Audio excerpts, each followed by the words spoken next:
Wait for it.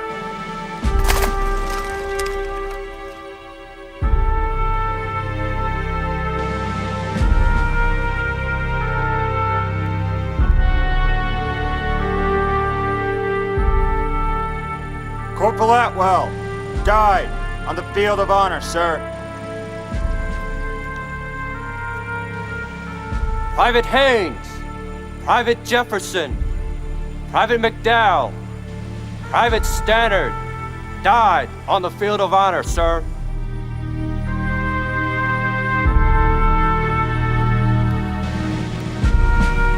Corporal Atwell, Private Haynes, Private Jefferson, Private McDowell, Private Stannard, Private Wheelwright, Sergeant Cabell, all died on the field of honor, sir.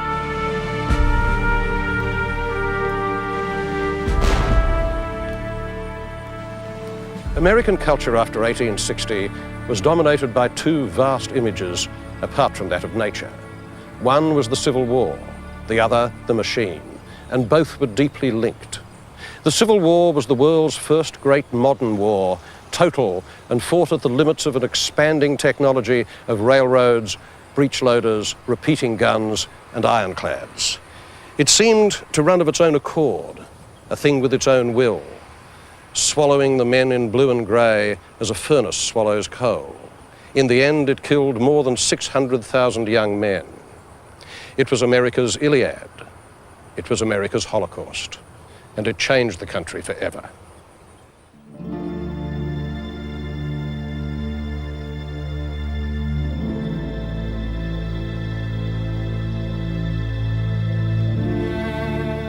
More Americans were killed in the Civil War than in all the wars of the 20th century put together. 1/4 of all the young men of military age in the South died. And it was the first great war to be witnessed by the modern art of photography.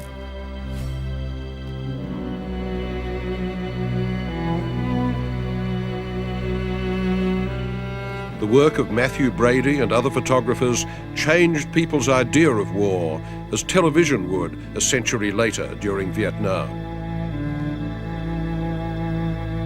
No paintings or sculptures that depicted the Civil War had the same documentary impact. Brady sometimes rearranged the corpses, but their awful pathos, their total contradiction of the noble image of the dead warrior, belonged to photography alone. And people queued up at Brady's Washington studio to see them.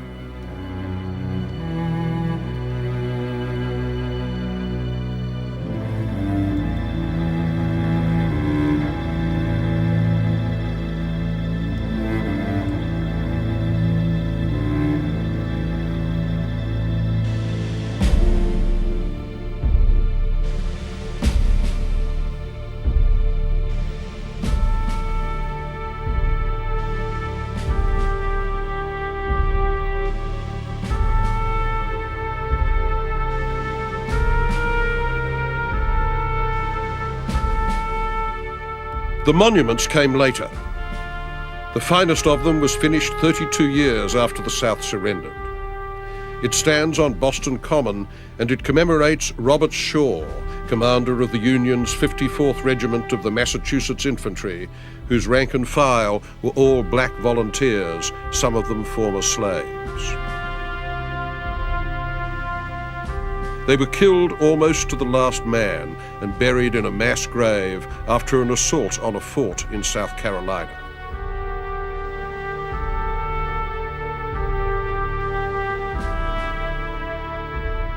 The artist was Augustus St. Gaudens, by far the greatest American sculptor of the 19th century, Irish-born and a child when the war began. His whole visual imagination was soaked in the language of the Italian Renaissance, and this is an American battle frieze, with the hero on horseback, but the other heroes on foot. Shaw's face is finely modelled, an image of sensitivity as well as command. But the faces of the black soldiers are equally studied, equally individual, a landmark in white images of black Americans at a time riddled with racist caricature. Resolute and stoic, they march forward to a visual rhythm given by the verticals of the musket barrels and the repeated spiral ends of their blanket robes.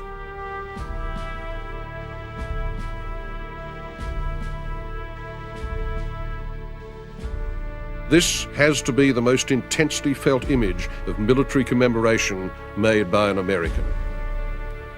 O grave, where is thy victory?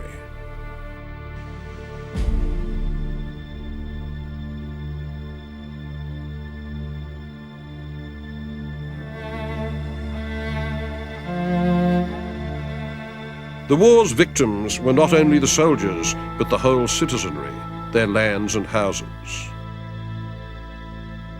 The ruined white columns of Tara would become metaphors of the ruined white body of the South itself. The war devastated its rural slave-based economy, but it hugely strengthened the industrial, wage-based economy of the North and increased its tone of ruthless go-getting. And the psychic wounds of the war have never entirely healed. Even today, many Southerners think of their ancestors as cavaliers defeated by machines and greedy northern carpetbaggers. The archetypal cavalier was General Robert E. Lee, whose tomb in Lexington, Virginia, remains a shrine of pilgrimage. General Lee was the epitome of a Southern gentleman. You can almost still feel his presence around here, and even in around the surrounding countryside. It's amazing. I wish today's youth had people that they could admire, like we admire General Lee.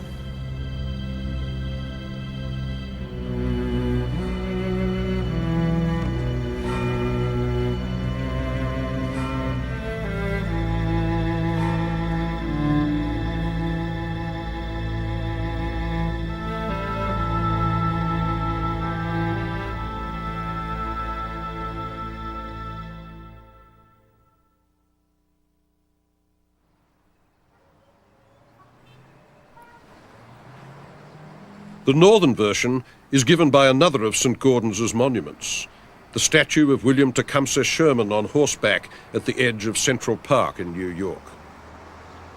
Unveiled in 1904, it shows General Sherman leading the northern armies on their march through Georgia, which they devastated as the song went from Atlanta to the sea. His horse is trampling on pine branches, the emblem of Georgia. In front of him walks the goddess of victory, holding up the palm of triumph. Years later, Sherman was asked about the glory of war, and he said simply, "War is hell." St. Gordon's put that weary fatalism into the bronze face, which is no mask, but a real psychological portrait, tired and shadowed. And then he covered the face, the man, the horse, and the goddess with 18-karat gold leaf. "Here in the North," the gold said, "we have all the money now." This was the real meaning of victory to Northerners looking back from 1904 to 1865. It had begun America's Gilded Age. The story goes that in the 1920s, an old Southern belle who remembered the Civil War only too distinctly from her childhood was staying at the plaza across the way, and she took her grandniece to see the hated Sherman. "Take a look at that, Polly," she said. "Isn't that just like a damn Yankee making the lady walk?"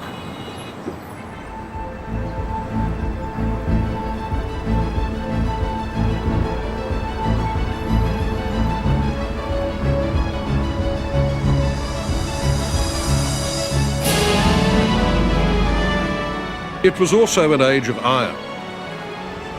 The wealth was created in places like these, now deserted, at Troy in New York, where the horseshoes and cannon and uniforms for the Civil War were made. From the 1860s on, America's industrial and technical prowess exploded. America could invent anything, manufacture it in limitless quantities, solve any problem. The culture hero was the engineer, the builder of bridges, the creator of machines extolled by the poet Walt Whitman.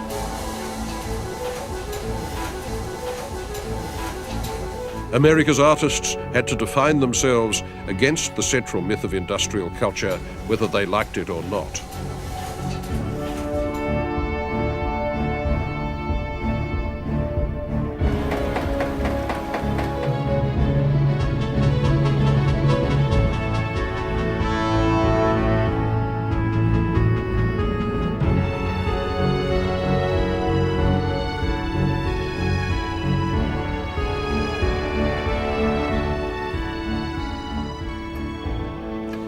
The central experience of American culture after the Civil War was realism. It was the shift from nature to technology, from the country to the city, from the farm to the factory or the lab. Art's curiosity about the range of human activity grew. Its metaphors were science and journalism, and it used the camera. And you can see all this at work in America's greatest realist painter, Thomas Eakins. Eakins was the ultimate realist, devoted at the expense of popularity to his rigorous project of seeing and measuring and recording the modern world.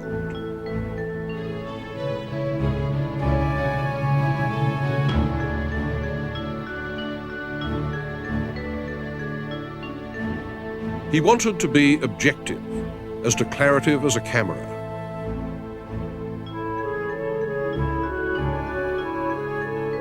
As honest as the scientists whom his portraits celebrated. Eakins studied anatomy at Jefferson Medical College in Philadelphia. This led to the greatest of his scientific portraits, done in 1875, the Gross Clinic. Dr. Samuel David Gross was famous for his surgical innovations, a medical celebrity and, in Eakins' eyes, a hero of empirical thought. It has its ancestors. The most famous of them is Rembrandt's painting of Dr. Tulp dissecting a corpse. But you can't identify with the corpse, and Eakins more dramatically shows an operation on a live patient under ether, documenting a particular moment at which they're cutting out a fistula of the thigh.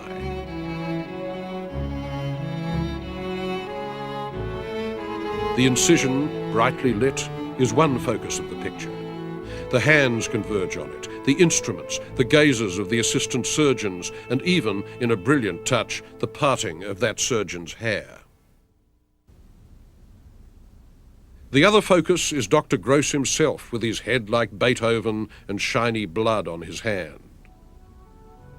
Eakins did so many studies of him that Gross wished he would drop dead, but they paid off in that firm, square-planed face which personifies unflinching reason, thoughtful skill, the attributes that Eakins most admired.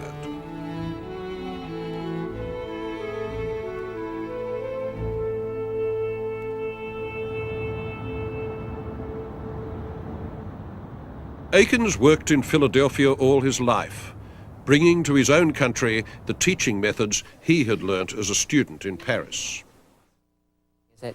This looks fine. It seems to me, from your standing, you have almost a head-on view of that pelvis, right, so that this is inappropriate to have that much side plane showing. There is, in fact, lean forward as Eakins combined it with photography, which he saw not as a rival to painting, but an essential tool in the kit of the realist. He made sequential photographs to analyze physical action. He used the camera to study the body at rest. Eakins' frankness did not go over well in Quaker Philadelphia. In fact, it was scandalous. In 1886, he was fired from the Pennsylvania Academy for removing the loincloth from a male model in a class that included female students. He never recovered from this blow.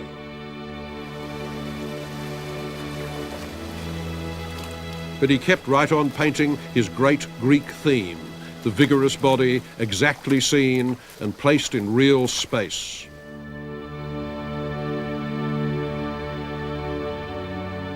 His core image of this was rowing, Philadelphia's big new urban sport.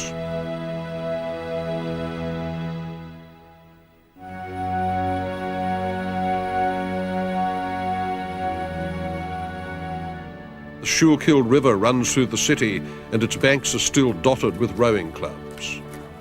Aikens loved it.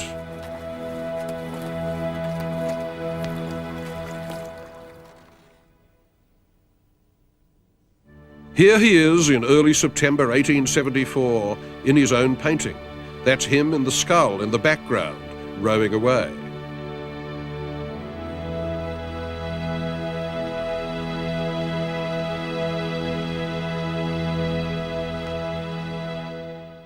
In the foreground is his friend Max Schmidt, a champion oarsman.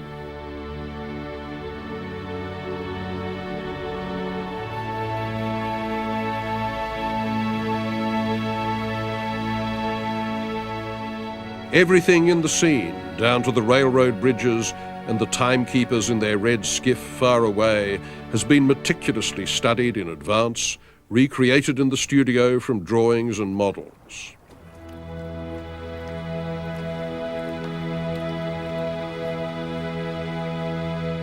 And yet the painting is so unified by light that it seems all of one piece, one moment of vision, from the distant feathers of cloud to the weariness in Schmidt's powerful shoulders.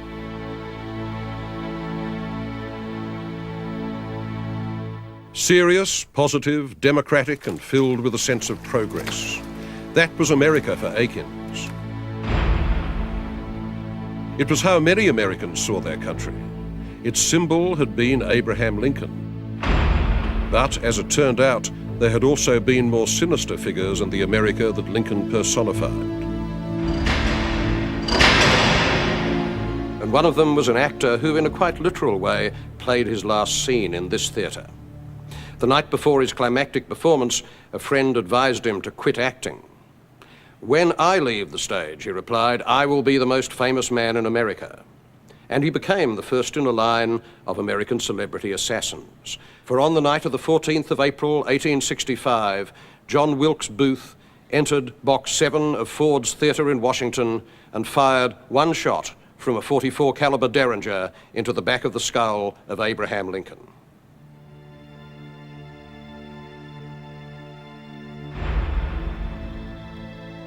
When John Kennedy was shot, America was flung into mourning and confusion. When Lincoln was shot a century earlier, the same happened, perhaps worse, and through the disorientation ran a strain of elegy, of mourning, of nostalgia for the past, a public emotion that Americans, proud of their newness, had scarcely felt before. The image of the martyred Lincoln recurs in the paintings of John F. Peto. Peto was the best of a whole school of still-life artists who pleased their American audience with eye-fooling tricks and played on a mood of nostalgia. His images are booby-trapped with meaning. They're full of small-scale violence and decay. Nothing is whole or new. Envelopes are torn, texts and tickets have been ripped away, and the strings and tapes of old-time letter rack are coming apart.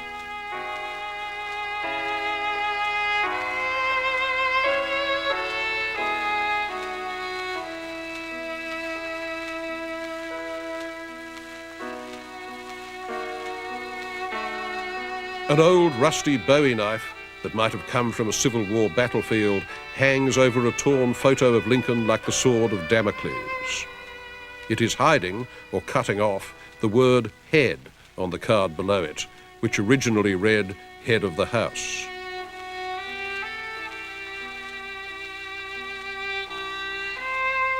In another Lincoln painting, his photo shares the old board with a roughly carved Star of David, suggesting the lost Moses whose people now may never fulfill the Puritans' hope of a promised land in America.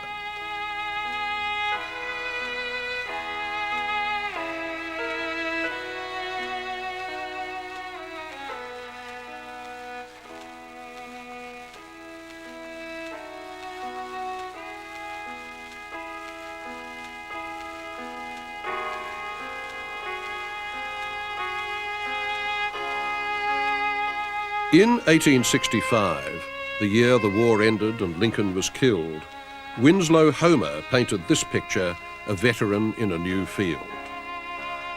It's more than an agricultural scene. In popular speech, battlegrounds were compared to cornfields, death to a reaper, men to wheat. Now, in the new field, a returned veteran reaps the harvest of peace, and behind it is the great text from Isaiah, "And they shall beat their swords into plowshares and their spears into scythes. Nation shall not lift up sword against nation, neither shall they study war any more."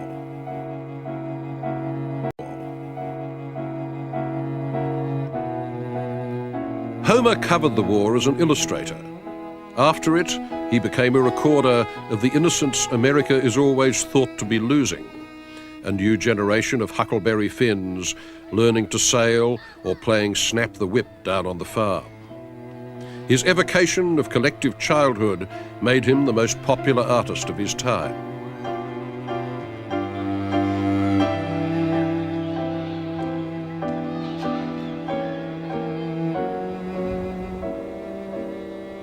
He had no children of his own. He was a loner and never married. Much of the time he worked in a studio on a rocky headland in Maine at Prout's Neck. Its guardian today is Doris Homer, his grandniece. So this is Homer's studio, eh? Well, yes, this is his painting room, but he also called this his factory. He didn't like the word studio, too highfalutin, eh? Yes, I think you're right. And so along here we have reproductions, of course, of things that he did. Of course, he did say that he preferred the fishermen and the hunters, which he found in the Prout's Neck community. He loved the outdoors, and he spent a great deal of time there.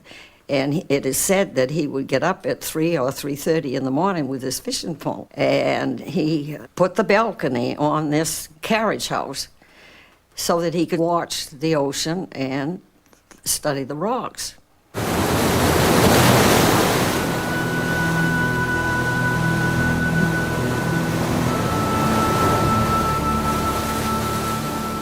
At Prout's Neck, his great subject was always before him, the sea.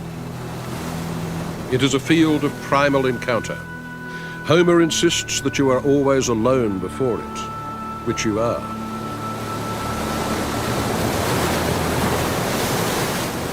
For him, it's bound up with his rejection of industrial America.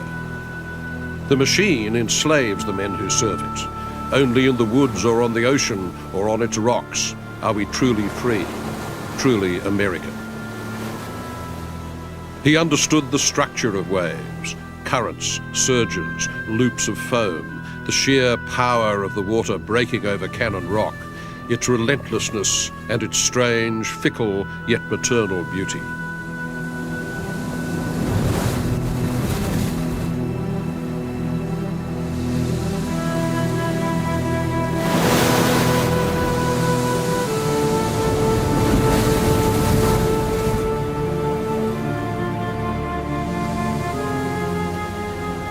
The sea gave him his best images of American man pitted against nature, like this Gloucester fisherman on the Grand Banks with a halibut in his dory. Lifeline shows a man rescuing a woman from a wreck. They are twined together in a sort of erotic swoon, the closest thing to a sexual image that the celibate Homer ever painted.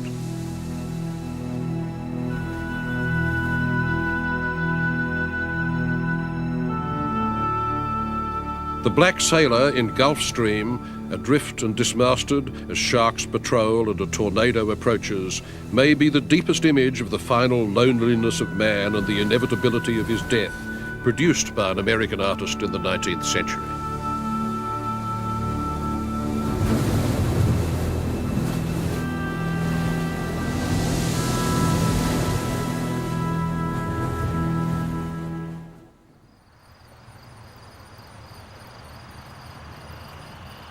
In sculpture, it was St. Gaudens who produced America's outstanding image of private loss, after Clover Adams, the wife of the writer Henry Adams, committed suicide. Adams turned to St. Gaudens for a monument. It stands in Rock Creek Cemetery in Washington. It is a woman, but not a portrait of Clover. It bears no inscription. It has no specific meaning.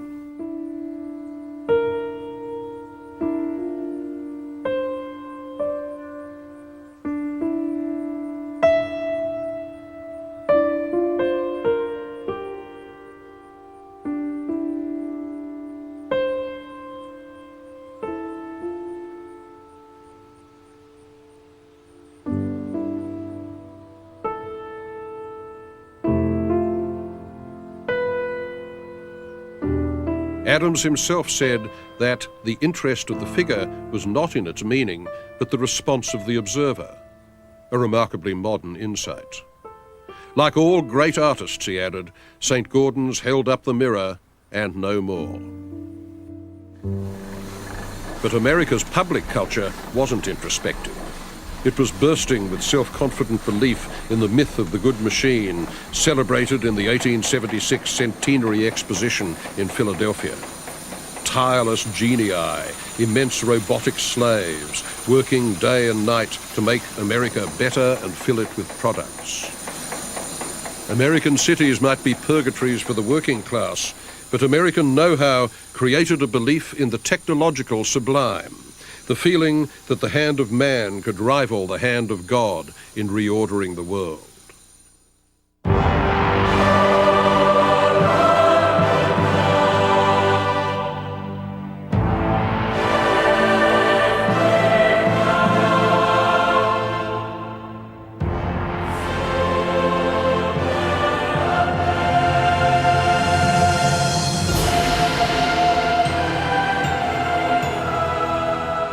The big example of it was the Brooklyn Bridge, thrown across New York's East River by the engineering geniuses John Roebling and his son Washington Roebling and thousands of American workers.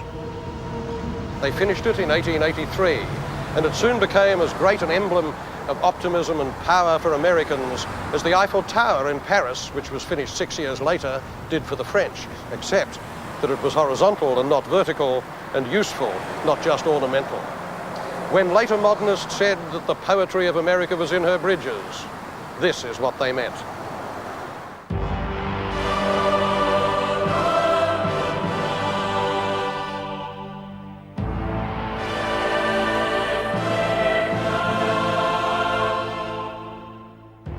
It is a double triumphal gateway from Brooklyn to Manhattan, from Manhattan to Brooklyn.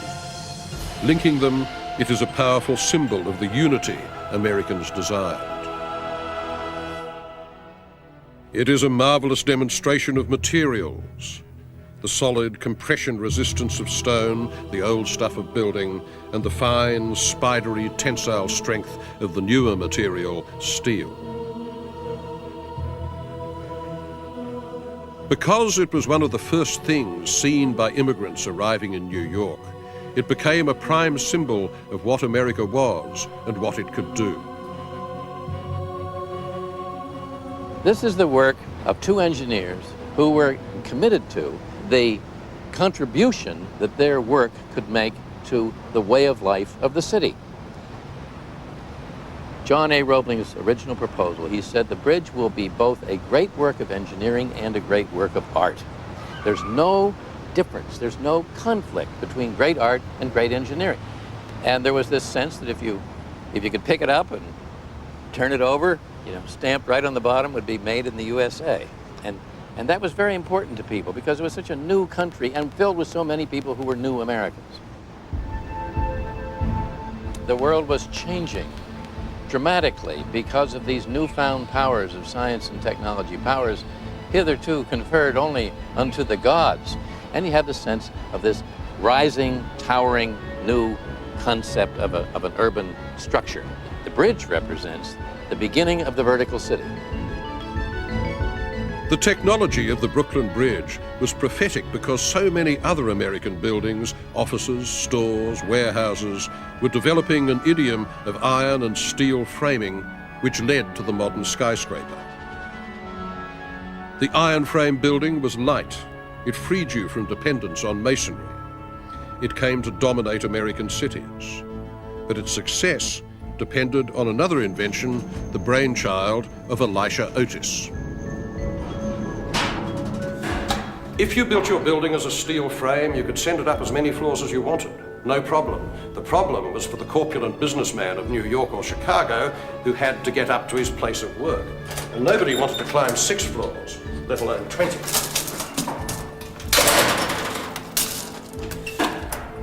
Hence the elevator, a cage on a cable. But what if the cable broke? The nearer you were to heaven, the greater the chance of an unscheduled appointment with the Lord. But Mr. Otis came up with a brilliant solution in the form of a ratchet affair which would jump out and grab the sides of the shaft if the cable went. Hence the elevator, the most crucial business invention until the computer. It changed everything, including the American skyline. If the skyscraper was born in New York, it was perfected in Chicago. When fire destroyed a mostly wooden city, a group of architects created a new townscape based on the iron frame, multi-story building. The best of these was Louis Sullivan, who took the multi-story building to new aesthetic heights, transforming the ethos of American building with structures like the Carson Peary Scott department store. Bones and skin. Sullivan expressed the rectangular module of the grid on the outside of the store. He let the whole structural basis show. But part of his genius was that he didn't confine the meaning of his buildings to their skeleton, as would happen in the 20th century. He said that form follows function, but he was also a brilliant detailer, and his decoration was very inventive. The swirls of iron on Carson Peary Scott remind you that Sullivan also had his roots in the Beaux-Arts tradition of Paris, but he reinvented it as American.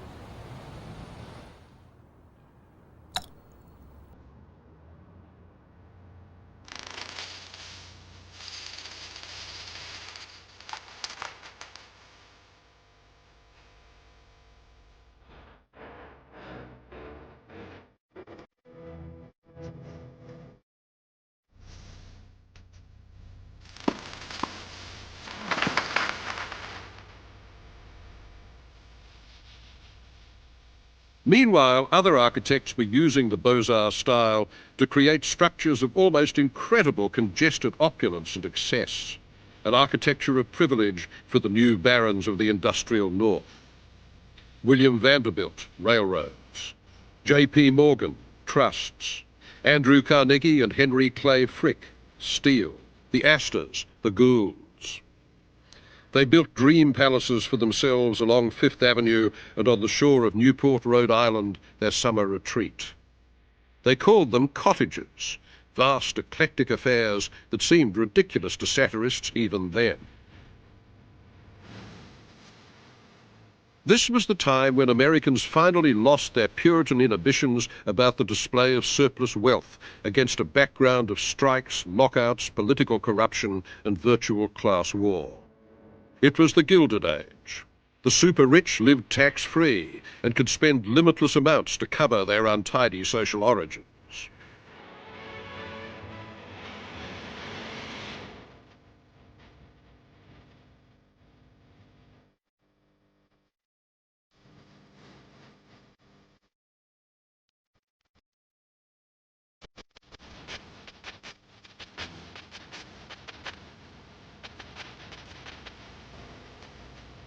Europe was the key.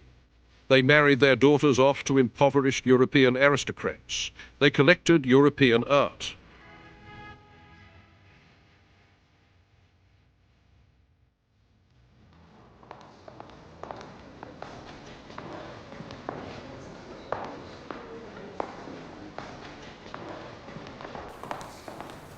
If you look up above you, we have another beautiful ceiling up here. The motif here are the 4 seasons. Again, this entire room was all designed and constructed in France, only to be dismantled to be brought over here for reassembly with its original cabinet makers.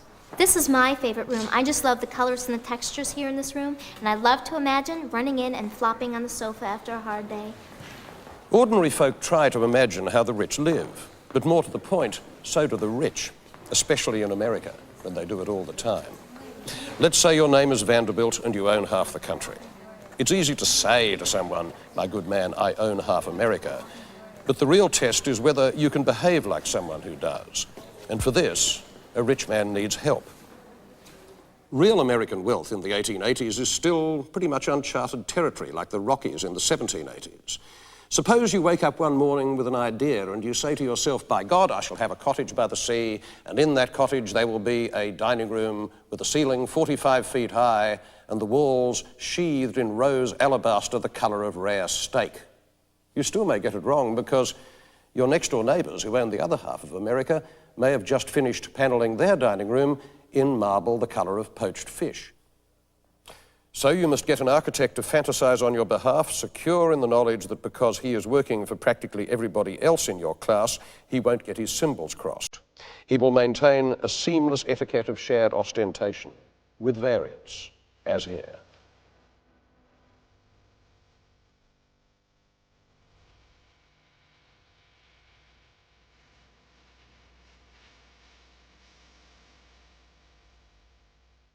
The chief architect of the plutocrats of Newport was Richard Morris Hunt, the most honoured architect in America, the Bernini of the Gilded Age. This house, the Breakers, is the biggest of all the Newport cottages. He built it in 1893 for Cornelius Vanderbilt II. It has 70 rooms and is in the style of a 17th century Baroque Genoese palace.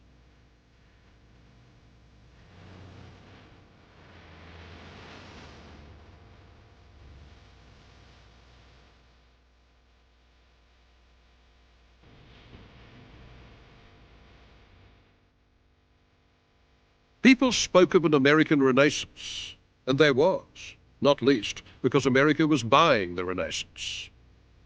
The great obsession of the Gilded Age was acquiring the trophies of a grander and more aristocratic Europe.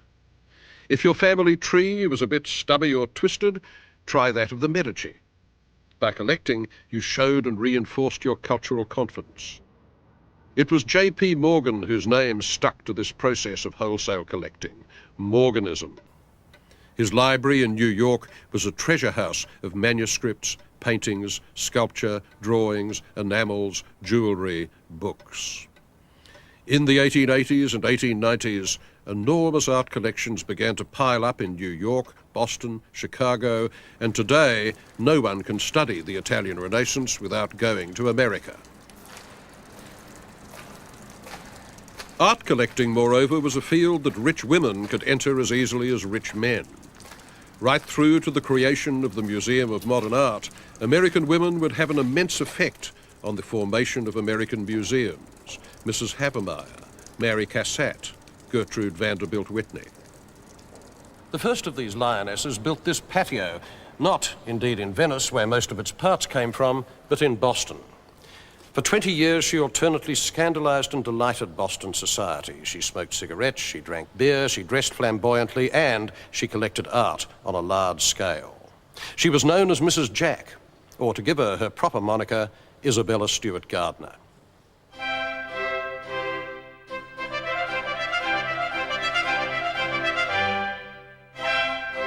Mrs. Gardner was tough, generous, and a Democrat. She built a palace named Fenway Court in Boston and turned it into a public museum, free and open to everyone. Some of the more idealistic Bostonians felt it would come to act as a sort of spiritual clinic where discontented working people could assuage their resentments in the presence of great art. This socially therapeutic idea would hover behind the American Museum from then on. Unfettered lust for objects, overlaid with moral and educational idealism and pepped up with more than a hint of the department store, created the peculiar temple known as the American Museum. Gradually, across America, the museum began to replace the church as the focus of civic worship for the middle classes. The poor man Mrs. Jack did most to help, though, was a young and ferociously ambitious Jewish scholar from Boston, Bernard Berenson. She sponsored him. He became her mentor, and he turned into the most feared and respected expert on the Italian Renaissance. Collectors came to I Tatti, his house in the hills outside Florence, as people had once made the pilgrimage to visit Goethe in Weimar. His books and lists defined the canon, And he negotiated the swamps of conflict of interest very nimbly, for Berenson was not just a scholar but an art dealer, getting a kickback of 25% on the sale price of every picture he authenticated. The wily little Berenson played Mrs. Jack like a salmon, flattering her outrageously and coaxing her into ambition, sacrifice and acquisition. In 1896, he persuaded her to buy a painting for the unheard-of sum of $100,000. It was a Titian, but not just a Titian, one of the master's greatest efforts, The Rape of Europa, showing the abduction of the nymph by Jupiter in the form of a white bull. Mrs. Gardner temporised and she hesitated, but in the end she gave in and she sent Berenson a coded telegram reading, YEUP, yes to Europa. Yoop! Sweet surrender. And now the mass migration of paintings across the Atlantic began in earnest.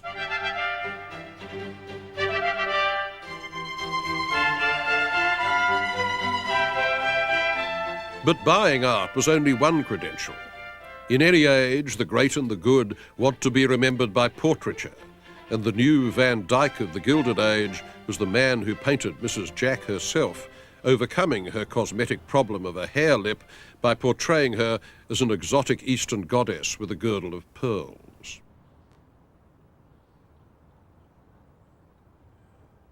His name was John Singer Sargent.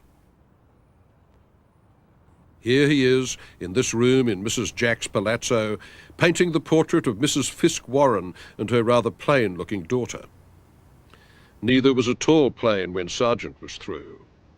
The fine bones, the porcelain skin, the cascades of hair and embroidery and silk, the gracefully tapering fingers, all the trademarks. "Women don't ask me to make them beautiful," said Sargent, "but you can feel them wanting me to do so all the time." He would have been a cad to refuse.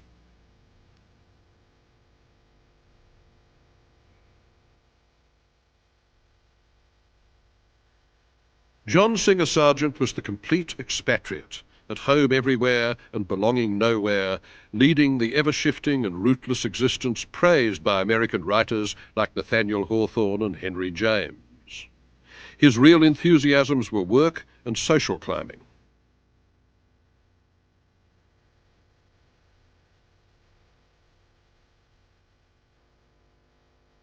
This was the picture that launched his career, painted in 1884, Madame X, a portrait of a socialite from New Orleans named Virginie Gautreau, shown at the Paris Salon. In those days, such social beauties had the kind of public fascination that supermodels do today. Sargent's image of this strained, affected, faintly poisonous-looking lily created a scandal when it was hung alongside his portrait of a society doctor rumoured to have performed abortions for, among others, Madame X.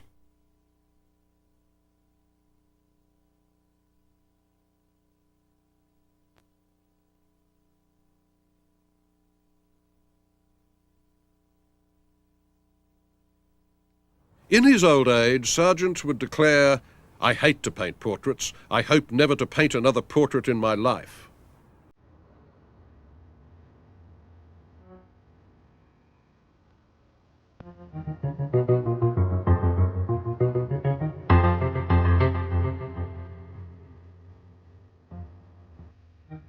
And his most memorable work isn't a society picture at all. He did it in 1882 when he was 34. After a visit to Spain. It's a huge flamenco scene, the title El Jaleo, which means the spontaneous clapping and olés that flamenqueros break into to encourage the single dancer. There she is, stamping magnificently, and along the wall are her fellow gypsies, a row of heads and bodies painted with brilliant spontaneity, the expressions straight out of Goya.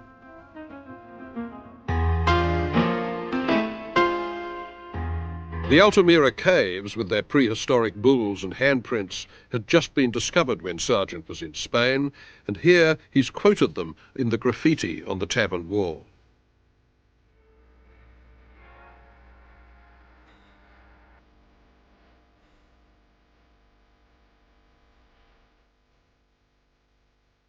European culture was deeply alluring to Americans. and at its heart was Paris, the seedbed of the new. The American in its avant-garde was a woman, Mary Cassatt. She was an impressionist, exhibiting with Monet and Degas and egging American collectors on to buy impressionist paintings rather than old masters. She thought Sargent was old-fashioned and a buffoon. Like the Impressionists, she was influenced by Japanese art. You can see it in the strong impaction of different patterns, carpet, gown, and wallpaper in this painting, The Bath.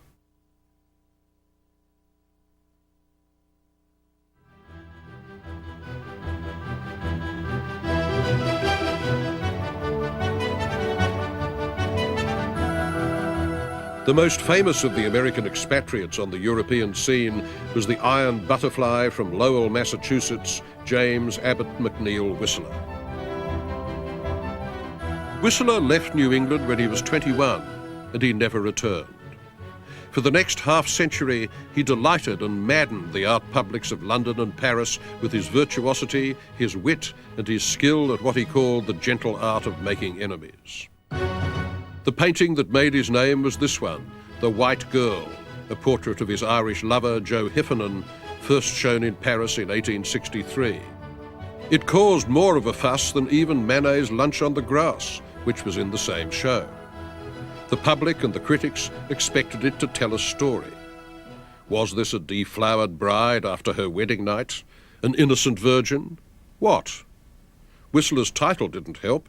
He called it Symphony in White No. 1 to stress its abstract basis as pure painting. The story was that there was no story. It was art for art's sake. And for that truculent aestheticism, he was much satirized.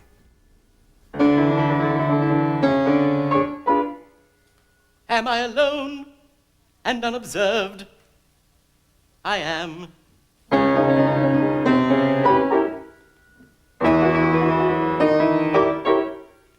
Then let me own I'm an aesthetic sham. He and Oscar Wilde were pilloried by Gilbert and Sullivan as two frauds delighting in Japanese art and Chinese porcelain just to pull in the ladies. This air sphere is but a mere veneer. This cynic smile is but a while of guile. This costume chaste is but good taste misplaced.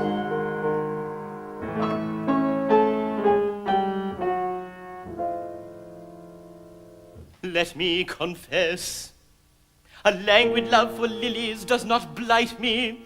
Lank limbs and haggard cheeks do not delight me. I do not care for dirty greens by any means. I do not long for all one sees that's Japanese. I am not fond of uttering platitudes in stained glass attitudes.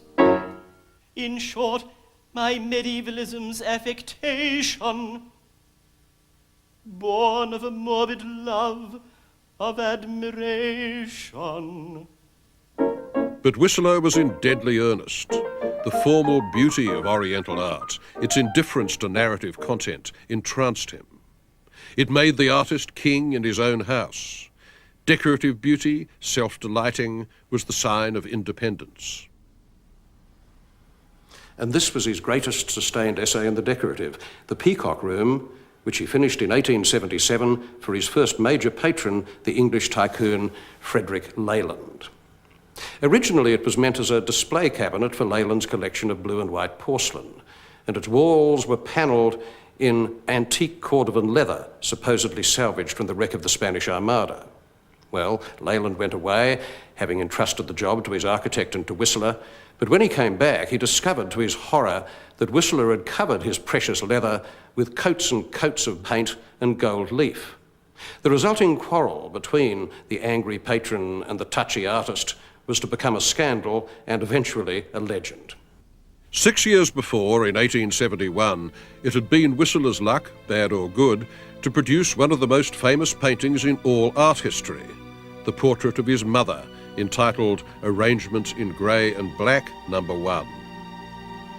To reduce one's dear mamma to an arrangement seemed provocative in a time given over to the ostentatious cult of what we now call family values. But this was perfectly consistent. Whistler thought that way. He disliked narrative. He loved the half-seen, the image that vanishes almost before it can be named.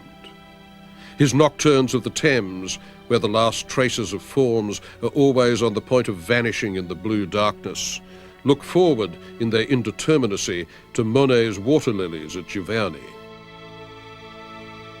Perhaps his biggest influence was on writers, from Proust to T.S. Eliot, the Eliot of the wasteland, of the unreal city, swathed in fog and twilight.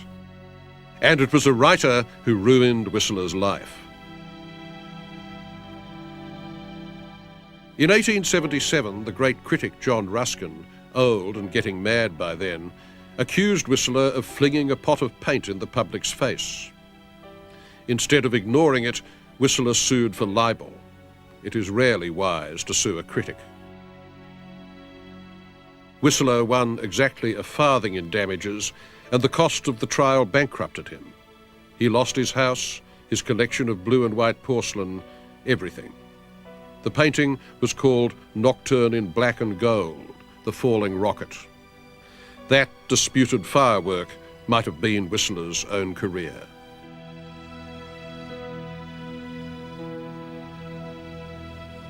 But if a few Americans were making names in Europe, Cassatt, Whistler, Sargent, or Henry James, the heavy traffic across the Atlantic was all coming the other way. Without the American expatriates, the culture of Edwardian London or Paris would have been much the same. But the flow of old art from Europe and the creation of museums to house it jump-started the idea of a high public visual culture in this country. And beyond that was something more momentous still. It was people, not masterpieces, that transformed American civilization. Millions of people packed like sardines on boats. As the rich were importing the emblems of a dying European aristocratic order, the big story of American cultural change lay with the arrival of the serfs, the immigrants, the culture of mobility and displacement that would give America new vernaculars and help turn New York into the ground zero of a modernist explosion.